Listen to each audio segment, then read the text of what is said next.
but I got it anyway, so can't complain with that corner. Nope. I'm not just going to teleport there and just shout at the corner saying, "Why did you screw me for PP?" because I got it. Hello, Harry here. To find the Jog On running kit, videos and podcast episodes, have a look on the Jog On website. This is jogon.com.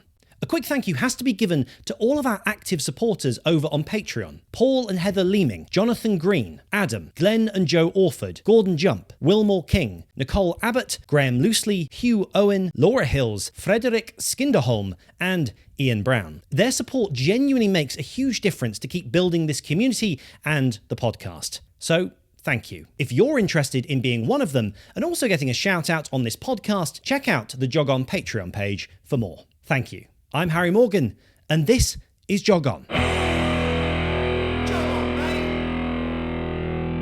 Some time back, I met an incredibly enthusiastic Jog On follower at a parkrun. And I kept going back and back and back. His name turned out to be Harley. And at just 11 years old, he was not only confident, but a wonderful speaker with a unique perspective. You're safe from me. For now. Ever since that day, he has been one of the biggest supporters of Jog On. And so, now aged 12, I invited Harley to speak with me on the podcast. Alrighty. I enjoyed this conversation very much, as Harley talked about his battle to run a faster 5K. And I push, and then eventually the time pops up and it says, why no pacers can fool him. and I'm like, I see that 25 on the back of you. I see your 25. Don't try and play sneaky with me. And some of his own advice to aspiring runners wanting to improve their times. If you have the right mind and you dig in deep, you'll achieve it. We began mid-chat talking about Harley's interesting experience at a recent cross-country race. So please, welcome to Jog On, the ever-enthusiastic Harley Brown. There was just this person saying, "Go on, Fleet, go on, Fleet." And I was like, okay, yeah, that's very big support. Thank you very much. Maybe a little bit too much. Too much. It has too many obstacles, like tree roots, rocks, pine cones, acorns, conkers, coconut, like... Coconuts? Maybe not coconuts, but like conkers and just so much stuff. Even nuts as well. Yeah. They're all just chilling there, waiting to ruin your race. Oh, blimey. You are a very keen runner now. Running has become quite a big part of your life. You're now 12 years old, but you've been running a little bit of time now. You've done park runs, you've done different 5Ks, you've done cross country. But take me back to the beginning. What got you started in running? I think it was around about 4 or 5. I don't know who brought it up, but obviously there was this event called Parkrun, and my dad takes me to a parkrun, and the parkrun that I started at was Frimley Lodge. It was a pretty flat course, but obviously the course that's at Frimley now is much different from the course that was when I started. There was actually a sign in the actual lodge park that said parkrun start line, but obviously that probably should be taken down now since it's nowhere near the route now. Yeah, that's true. Yeah. I've seen that sign. Yeah, so they take me there and I only just do one lap at the start. I mean, I just liked it. As well as a first parkrun, you go through woods, go past fields, down the canal path, same as Rushmore to be fair. But I don't think we discovered Rushmore. It was either Rushmore wasn't on, like it was a parkrun event at the time, or we just hadn't discovered it yet. So... And did you enjoy the first experience of parkrun? Did you find it fun? I did, yeah. It was something that really brought me to the running world, and then I just started asking like my dad and my mum to just start going there over and over and over again. So that's just how it worked. Obviously, when you started out, you were running certain times. Did you find yourself getting quicker bit by bit? Every time you went back, were you starting to get a little bit quicker? When I was that young, I didn't know what it meant. I just didn't know, like, what was parkrun, just where you can run 5K? Was there a timeline, or was it to the death? But Hopefully not. Hopefully not. Like, those were the only things that were in my head about this event. But then I realised something called a time. And people may be thinking, that's such a dumb thing to be thinking of at, like, ages. But I discovered this thing called a time recorder, which made me think that, oh, so if I get lower and lower, I'm basically getting faster and faster because I am a very competitive person. So obviously I took parkrun as a race, not a run, which definitely made me think I should have started all over again. But now I'm here and I'm now like telling everyone how I started and what I was thinking back then. So I started doing parkrun and thinking that I'm going to get a time from just doing one lap. Oh my God. So you were just doing half of it at the time when you started out? I was doing half of it. I thought, oh wait, am I going to get a time? They were saying no. Am I going to get a time? No. Time? No. Then why am I not getting one? I thought that parkrun was just a series of a course of 2 laps since I only went to the 2 parkruns. So obviously, I then start doing 2 laps. And my first ever time was probably what a first person would do when they do 2 laps for the first time ever. I got like 42 minutes around that. Wow, yeah. Because obviously I was very young. I didn't really understand. I thought parkrun was only 1 lap. So What age were you when you ran 42 minutes? Do you know roughly what age you were?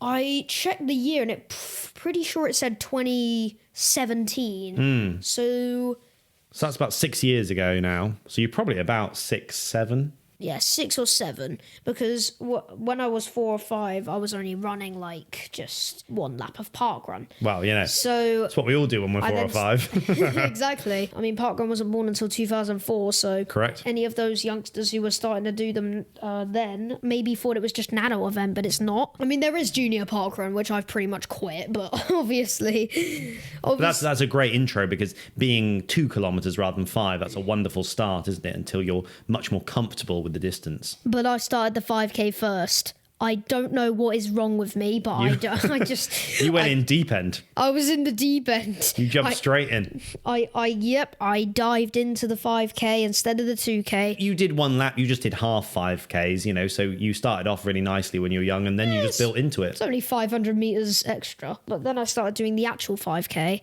But then I realized that I then all of a sudden just broke 4 minutes in 2 weeks, because obviously I then understood everything about parkrun and decided, okay, well, that was horrible. I basically walked the entire thing and I see loads of other people flying past me. I don't want that. I hate being lapped because I'm that competitive. So I started thinking, right, I'm going to get quicker and I don't want to be lapped. That's the whole reason why I want to run fast, is to not get lapped. You might be thinking, oh, Harley, just because you don't want to be lapped makes your running now 21 minutes.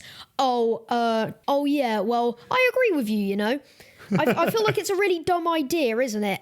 But you know what? You just got to put all of the hate comments behind you and just focus on yourself. So I start going down, and I get down to around about 31 or 30 and a half. So you're starting to think you might be able to break 30 minutes. Yep. So here we go. Here we go. New target, sub 30 minutes. It took me so long, probably another year, and I was getting 30-20, 30-10 even, but then I kept going back and back and back. Wow. And then I get lower and lower and lower, and I'm like, right, I'm not going back anymore. I'm going to push my absolute limit. I don't care if I'm going to collapse at the end. I had a good running career. I was thinking, well, even if you die, you'll be happy with what you've achieved. I'll be happy with what I've achieved. So basically, I put every single orb of energy I have in my legs, and I push, and then eventually the time pops up and it says 27:16, and I was like, what? Is this a glitch? 3 minutes? 3 minutes? That's amazing. Are you kidding me? I broke 3 flipping minutes out of my parkrun time. So you've actually skipped 29 and 28. You've kind of leapfrogged other times there. So basically, if I were to not get that time that day, I probably now would have been at 23 minutes instead of 21 because I'd have to take longer and it would take me longer to get to 21. So you run, what was the time? 27? 27:16, I believe. I think I'm just pulling words out of my brain, but that's at least what I'll remember. But you've entered into the 27-minute mark and you've broken inside. You're not just broken inside 30, you've broken inside 28 minutes. What did you think when you crossed that line and heard about your time? I thought it was a glitch. I just was doubting myself over and over again, like, no, this has to be a glitch. But obviously, my focus on running is increasing, which sometimes if your focus is too much, you can actually get really bad times and you just won't enjoy it anymore. That's just how it works with your focus and also your mental ability when it comes to running. So almost like if you put too much emphasis on it and if you want it too badly, sometimes you can start to not have such a good experience because you're not enjoying it anymore. Are you sort of saying if people just relax and yes, okay, they're pushing and they're determined and they want to do well, but if they relax and just remember to enjoy it, that's when they run well? Yeah, basically. So when I broke 27, it just shocked me. I was happy, but I was also very confused since what's happened? No one, maybe a few people would probably break inside 30 and then instantly get below 27 and a half. Not many people, Harley, not many. I don't think many, no. But after that, I then just slipped back again to 30. So I just was thinking it was a glitch. But then I check on my mum's friend Strava review and they actually got that time. Wow. 27, in between 27:20 and 27:15. And the parkrun time actually picked it up as well. So it actually wasn't a glitch. It was actually a true time. So I remain really, really shocked. And still to this day, You're still in shock now. Yeah. So that's going to be in my head since I don't know, the day I just forget, which probably won't be any day, but that's never going to be forgotten because it was just such a memorable moment. Yeah, that's amazing. So you start to work your way down though. You don't finish there. You start to really improve from there. And another big barrier is 25. So you're aiming for 25. So you have to talk me through after that. What happens next? Are you quickly coming down after that in time? Yep, but your running career, I don't think mine's done. No running career is ever done. Well, you're not done. You're also 12 years old, so you've definitely got some time. I've probably too much, but so yeah, I start clawing back down. I actually go back to the 30s for quite some time, but then I do the big leap again, and then I go down, break 27, and then I discover these new human beings called pacers. Oh. And these people have obviously got some good experience with pacing. That keeps, to keep you on fine form and help runners eventually break that barrier.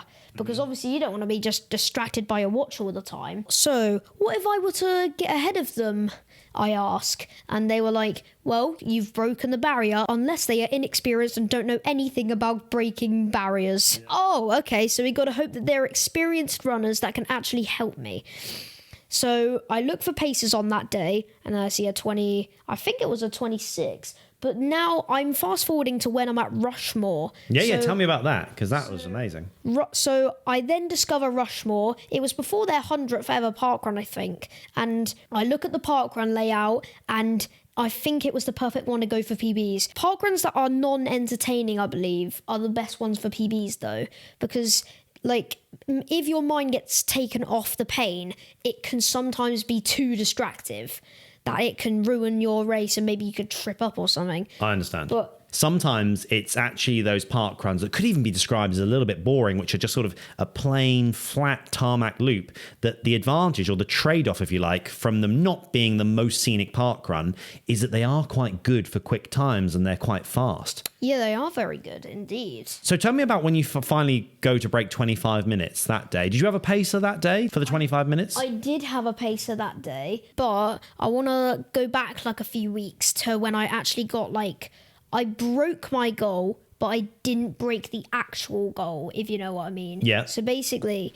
I got really close, but I didn't actually break the time barrier. How close did you get? 25:04. Oof, that is close. I mean, But so you must have been very happy because it was a personal best, but a part of you was also thinking, that is so close to breaking 25 minutes. Because for people listening to this who will know, a 25-minute parkrun or a 25-minute 5K is a huge barrier for a lot of people. Well, it's actually probably the most, out of 30 or 20, it's probably the most popular, probably. It probably is, yeah. So obviously when I go to parkruns now, like sometimes I look behind me and I see that 25 pacer, I see basically everyone trying to shove each other out the way. They want to be next to that pacer. Yeah. Like maybe they should be, and they probably don't even have the breath to say, get out my way, I'm getting this PB and you not getting anything. I'm getting it. 24.59, it's mine. Yeah, exactly.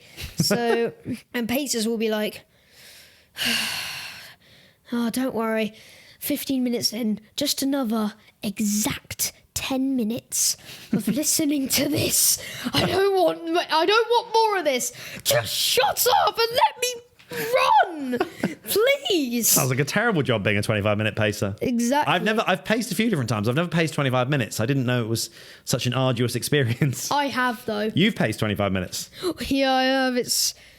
How was it? Oh, I'm sorry to bring this up. Yeah, you've made a mistake here. Oh no. Oh my gosh. Let's talk about how you break it first, and then we can chat about you pacing 25. So basically, start the run. I then I see this guy with 25 and I say, hey, are you the 25 pacer?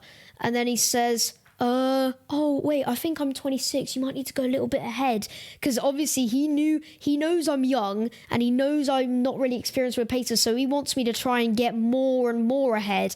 I actually like the fact that he did that, because he was a really nice man as well. We chatted the whole way. And I was like really surprised of how we did that. But he was like, oh yeah, I'm 26. I'm very sorry, but you're going to have to go up ahead a little bit. And I'm like, I see that 25 on the back of you.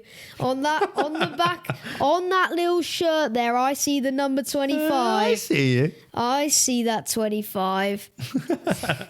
I see him. I see your 25. Don't try and play sneaky with me. You know, I'm too competitive. I'll probably throw myself on the floor if you keep on doing this. I was saying this in my head, not directly to him. Oh, okay. You didn't sound too crazy. Because obviously he'd probably be thinking I'll be going mad then. Yeah. I think so. If you were saying stuff like that. Too overreactive. So we get to the top end. I'm like staying beside him, and he's still going on about how he's 26.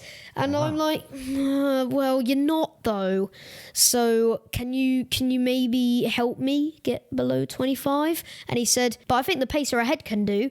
And I'm like, like he's saying that just to make me go ahead.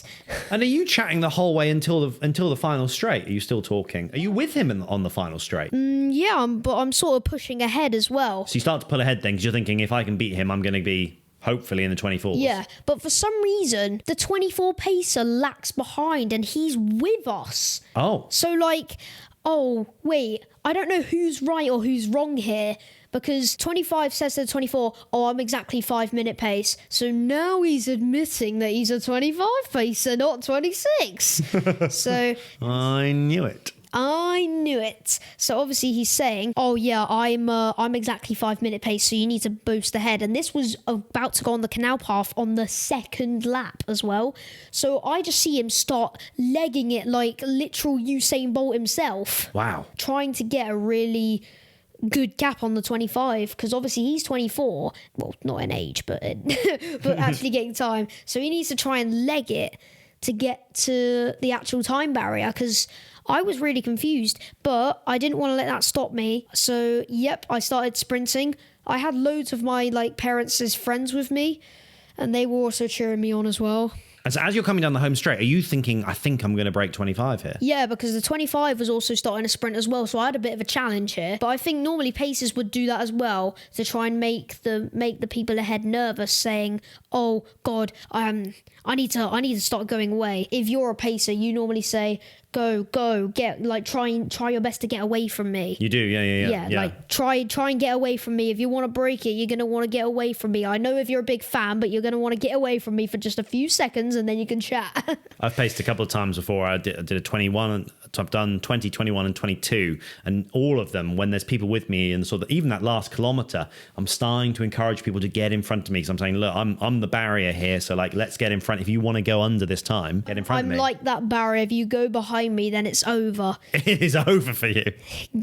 Game over. Game over. You have to beat me.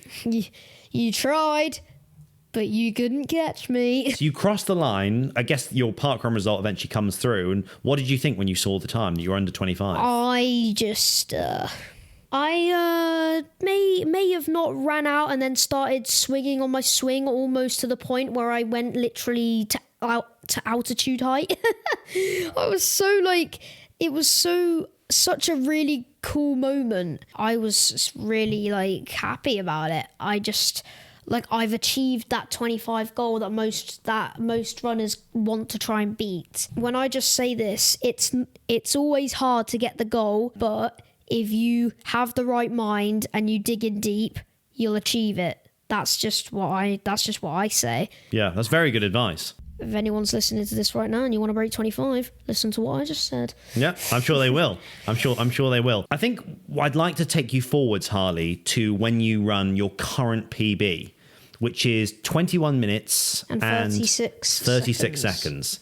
21:36. That's a fantastic time, particularly for someone of your age. Thank you. You're very welcome. At 12 years old, to run 21:36. And my understanding is you did it in Devon at the Exmouth Parkrun course, a course that I've run out a few times and filmed some jog on videos there.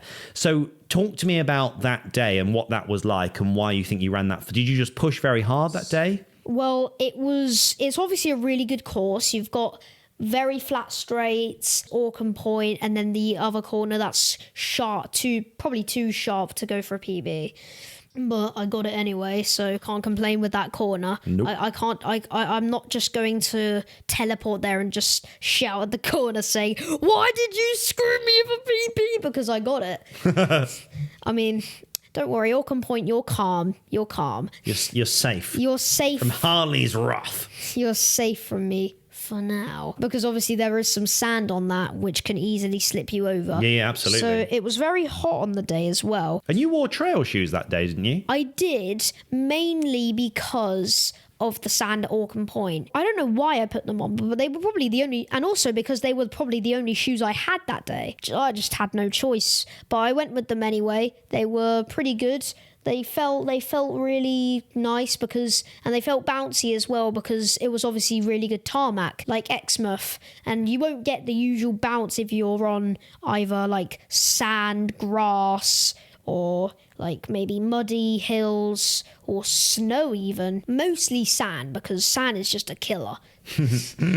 I thought Exmouth would also be a killer, but it's actually just tarmac. But I was thinking, oh no, I'm not going to get a PB. It's right next to a beach, isn't it? It was all right anyway. I had my sunglasses on because I knew it was a beach, and also because I felt like I should have just worn them that day. Because normally when I don't have any eye protection on, it's just worse and worse and worse, and eventually maybe some sand might get into my eyes, and that will ruin my run for good. And was it a painful run? Like when you get to that very last kilometer of when you run the PB that day, are you really pushing? Does everything hurt, or did it feel quite smooth and you had a lot of energy?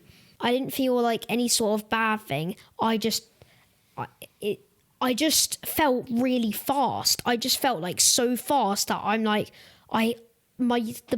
the senses are yes, I'm going to get a PB. Yes, I'm going to get a PB. Come on. Yeah, that's great. So you had a positive mindset as well. So you were thinking positively, I think I might be able to do this.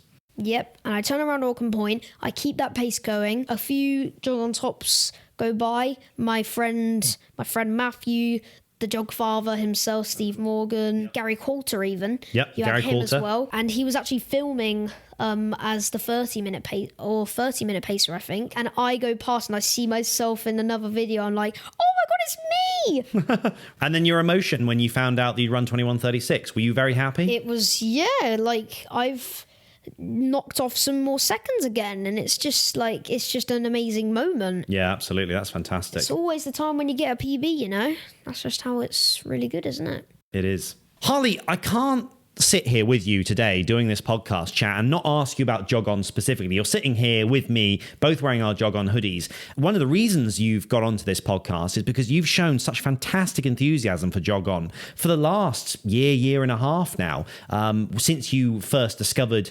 yourself in a video, including your dog appeared in one of my videos.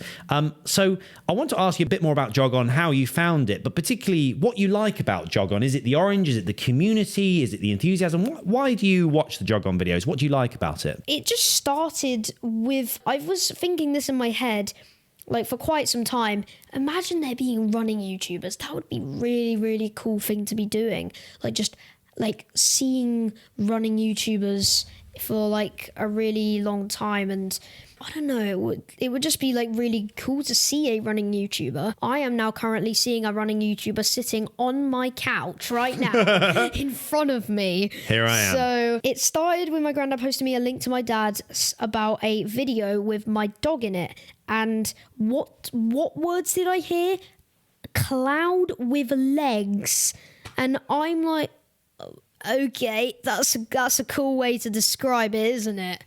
For people who haven't seen your dog, you have the world's largest, fluffiest dog, pure white. What breed is he? A Samoyed, Samoyed. Their origin is from Siberia, but we got ours from France, and, well, I didn't go since I hated the Eurotunnels, but I didn't, yeah, so obviously I didn't go, but he is just beautiful as usual. He's one of those fluffy dogs that everyone admires. They absolutely do. He draws so much attention when we're at a park run, for example. People always want to come up and pet him. But quite rightly, he's an incredible looking dog. He is large, fluffy, and white. And when I say fluffy, I mean fluffy to the extreme. If you didn't see his head, you'd think it was just a rug coming past you. So after Duke appears in this video, the cloud with legs appears in the video, you start following Jog On, and quite quickly you start attending Jog On meetups. And I've met you a number of times now, Harley, and it's been brilliant because eventually what happened was you came to be in a few videos with me. You did the outro with me at the Great Yarmouth Park Run, and then you came and actually sort of were at the forefront and starred in one of the videos, which was when we went and did an inflatable 5K. So I have to ask you about the inflatable 5K in particular, and being in your own YouTube video, which I have to say at this point has 182,000 views. The reason for that I credit entirely being your presence in it, because you're brilliant in it. Really high energy, and it's just fantastic. Did you enjoy the inflatable 5K and filming that? I did indeed, and obviously you said the video was entirely down to me being in it. So I definitely was like, thank you very much. I appreciate that. Thank you. Have you had people talk about that video to you? Have you had any friends watch it and say, well, that was crazy? Yeah, loads. And so back to the inflatable 5K, I believe it was such a really good experience. Obviously, about in the video, you better check, anyone who's listening to this, you got to check the video. I'm going to be saying stuff that people would be like really confused with. They'd be like, what are you talking about? So obviously, they've got to see the video before I say this. Oh, absolutely. Say what I'm about to say. So I was going to say, one of the things I felt that happened was when we showed up, we thought it might be a few sort of bouncy obstacles. These obstacles for this inflatable 5K ended up being absolutely massive. Yep, just like red and black airfield structures made it just an inflatable metropolis. From like your size, you'd be like, what the... Like this looks insane, but... They were big to me. What were they like to you? How do you think I feel? It's like an ant and a human staring at each other. Like, literally. Me being 5 foot now, I was probably only like 4'9" then. Yeah, you've grown a little bit even since that video. Yeah, I have grown a little bit. But obviously, it was a really good experience. Start Mountain was really nice. You had the holes, Crash Bang, Temple of Doom, which we only had to do once. And I don't really want to talk about what happened. Well, we can't. People need to watch the video. Let's not mention it. People need to watch the video. But to give you a little clue, there was an ambulance. Obviously, God knows things would be a little bit chaotic then. Bit chaotic in there. Yeah. And then my favourite was the boss, which was basically really good. And It was huge. it was really huge. It was probably the biggest of them all. But we didn't need the ambulance. No, fortunately not. Although I thought maybe at one point we might, because when we jump at the very end of the video, we jump down that huge slide at the end of the boss, and your legs almost fold under you. I bounce too high and have to run off the slide into a crowd. It was crazy. So I can actually analyse it for you, since Go I for it. obviously watched the video like too many times. How many times have you watched it? I lost count. Oh, fair enough. I lost count. A lot of people have signed up to that 5K as a result because it's just so different and so interesting. You were saying about doing a meetup there eventually. That's the plan. We want to do a jog on meetup, an inflatable 5K. That would be absolutely wild. We've got to talk about something that's coming up soon, Harley, which is Alton Towers 5K and half marathon. It's happening on a Sunday in November, and you and I are both signed up for the 5K, and the plan is to make another jog on video at Alton Towers, because of all the jog on videos I've ever made, when people come up and are very kind and talk about videos, sometimes they mention which videos they like. It's incredible how often people mention the Alton Towers jog on 10K video. For some reason, that's really resonated with people. So I thought, well, let's go back there, do a meetup, and why not film there again and do the 5K this time, something different. So if you're okay, I would like you to run around with me through Alton Towers, run under the roller coasters, look around at the rides, people dressed up. Are you looking forward to that? If you're saying you want me to run with you, then I'm up for it. Good. I'm very up for it. So obviously I've seen your video, and I definitely say that that was a video that I'd recommend you try and do again, since obviously you're now becoming more popular on social platforms like Instagram, Facebook, or Strava even, and the main one, of course, YouTube themselves. So your videos are now starting to like blow up over 100k views, which is very impressive. Oh, thank you. I'm glad you're impressed. I feel like I'm the host now. Yeah. You talk to me. I'm the host now. Well, also, you've started being in the videos, and lo and behold, they've started going to 6 figures. So I wonder if there's a correlation, Harley. Maybe this whole time, they didn't want the Harry show. They wanted the Harley show. Maybe I should ask someone like random to make a playlist of all the Harley videos. The Harley playlist. The Harley playlist. I'm really fascinated to go, but I think what will be particularly nice, Harley, is having you there running at my side, because then you get a different perspective. It's not just me saying, oh, look, there's a guy dressed as a pirate as we run under the roller coaster Oblivion. You can give me your opinion on some stuff as we're running, and we can run as fast as you want, and you know what it's like, but you're pretty good at chatting and still running quickly. Yeah, I mean, chatting pace, if you want to have in the video, would be around about 24, 23 and a half or 25 pace, just to give you an idea if you want me to run with you. Because if it was 22 pace, I'd be just breathing really hard and focusing and not enjoying the whole ride. What we'll do, Harley, is we'll find a pace on the day. We'll just run out and we'll see how it feels. We're on a pace that feels like you're running like at a pace that you feel like you're running quite quick and you're trying quite a bit, but also that you're still enjoying. You can still look around and you can still have a bit of conversation. We don't have to talk the whole way. It's just once in a while if you have a comment or you want to say something to the camera.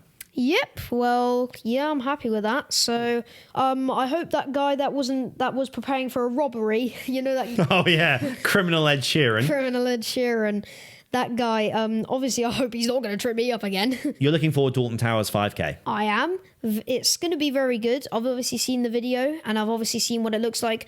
I don't think I've ever been to Alton Towers ever. Wow, so this will be a first. This will be a first. Well, Harley, I'm really looking forward to doing it with you. Yep, thank you very much. I definitely feel like it will be enjoyable because obviously it's a theme park and you are running through a theme park. So in Jog On Orange. What could be better? Yeah, exactly. It's just running in a theme park. Like, people would be thinking, what? That's just crazy. Yeah. I'd be thinking the same thing. I'd just be thinking the same thing. Harley, let me ask you a little bit more about Jog On.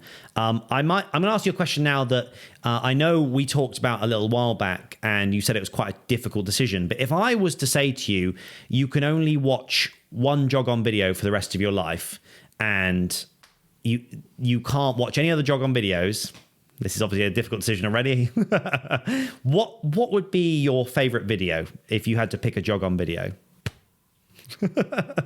Oh my. So you got two elite runners. You've got the Philly Bowden video. You've got the Run Across Wales. You've got the Inflatable 5K. You've got Great Yarmouth. You've got Willicombe Dunes. That's a banger. You've got Rushmore Park Run, Alton Towers, California Country Park Run, the Harry Potter Halloween, Dressed as a Pumpkin. Yeah. God. There's been quite a few. Even if I didn't make you say it is your favourite, could you pick one out that you've particularly enjoyed? There is one that I think stands out, in my opinion, and that's the Inflatable 5K. Well, hey. I mean, I'm in it. You're in it. Like, everyone's in it. So, the Inflatable 5K. We'll settle on the Inflatable 5K. Best jog on video so far for Harley. Oh, can I have a question? Yep. Can I still watch all the other videos? You can still watch the other ones as well. Okay. So I'll ask you one more thing about Jog On specifically, and then we'll move on, Harley, which is, what do you like about Jog On? Well, it's the main thing that I actually like is that it's a running channel. And obviously you don't really see many running channels in the British community. I mean, maybe you see a few Americans, maybe some in Middle East, some in Africa, maybe some in like all the other continents, maybe even Antarctica, if I were to ever think of that. You're absolutely right. I think in the UK, there's not that much out there in terms of running content, and people could name all the different running channels that there are. But if you compare that to the vast scope of how big running is in the UK now, all the different clubs and the races and the park runs, there's actually not many of us making specific content. So you're right. So you like that it's a running-based channel. Yeah, because obviously I'm into running, I'm into YouTube. Them merged together is definitely something that like I just like in general. So it's a blending. Yeah, it's a blending. I've blended in the ice cream and the cherry on top. So that's a good analogy. Yeah, I've blended in both of them, and now here I go. I've got the cherry cream. That's Jog On for you. It's the cherry cream. That's my Jog On masterpiece. my Jog On cooking masterpiece. The Jog On cookbook to make you an elite athlete. What you need is the Jog On cherry cream. Exactly. Oh, it's so satisfying. Wow, the Jog On cherry cream. It's so satisfying. We'll put that in the next video. It's satisfying, it's edible, and it's delicious. You heard it here. I'll put that on the website. Harley has described Jog On as being delicious. A deliciously interesting channel as well. I'm going to give it to you. Thank you very much, Harley. So the final thing really, Harley, that I wanted to ask you was about future plans for you. You're only 12 years old now. I know what it's like at that age. Time does move slowly and years feel like big, long things. But if you can think ahead to when you are 17, 18, even moving into your 20s, are there things when you are fully grown, you've got longer legs, you've got the capability to run some really good times? Are there any things you want to take on? Do you want to do longer distances? Would you like to attack the 5K more? Do you see yourself one day doing a half marathon, or dare I say even a marathon way in the future when you can?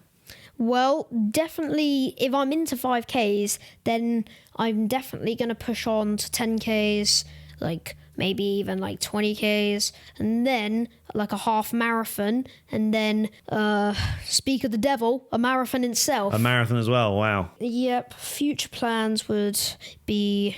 Future meetups I'll definitely be interested in looking at, but right now I might actually move on to the 5K improver training plan. I'm trying to keep slow, steady runs, but then 1 week go for it if I can, if I'm feeling for it. You gotta know sometimes it might be a struggle.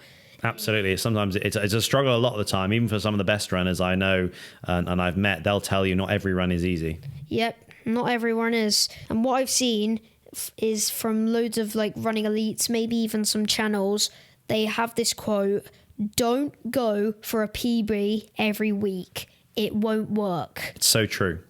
And the same goes for your training. Don't feel like you have to push every training run. A lot of good training and people who run really well, have been running for many years, you'll notice that actually a huge chunk of their training, as much as sort of 80% of their training, is done at quite a steady pace. And they run fast at very specific times during the week. It might be, for example, a track session or maybe a faster session on the grass, which sounds like you, at a young age, are already starting to understand that concept, that a lot of your training, a lot of your running can actually be very conversational and at a very steady pace. Yeah, well, I mean, I saw in one of the comments, Harley's that running buddy you all need. I mean, I can definitely chat. That's one thing. You can. And We both can. just chatting while running is something that I find special, because obviously if you can chat, then you have really good lung capacity. Yeah. That's what I think. But maybe some people might disagree with me. Maybe some people will be like, yes, that's very true. So I don't know if I'm right or wrong, but I don't think there's any right or wrong answer to that. If you can't chat while running, that's completely fine, because there's always a post run, you know? So like Parkrun says stuff about a post run coffee, like a various location where you can just chat. If you can chat while during the run, that's okay. If you can't chat during the run, that's okay, since you can always chat after. There's before and after, and there's during as well. So I think the way you are, Harley, like me, extroverted and willing to talk to strangers, I think you're going to make a lot more friends and meet a lot more people through running. So I wish you all the best with it. I wish you all the best longer term. You're running fantastically well. I hope you continue to enjoy it as you get older, and that passion stays with you, because it's been brilliant. And thank you so much for supporting Jog On. You've been absolutely wonderful as someone who has been in the Jog On videos, worn the hoodie, worn the top, now going to take on the 5K Improver training plan. You've been pretty much an ambassador level of you've been exemplary in terms of how you've supported Jog On. So I want to thank you very much, Harley, and say it's been wonderful to have you on and to talk to you. No problem, Mr. Harry Morgan. No problem. Thank you, Mr. Harley Brown. I appreciate it. It has been a pleasure being on this podcast. Thank you very much. Thank you.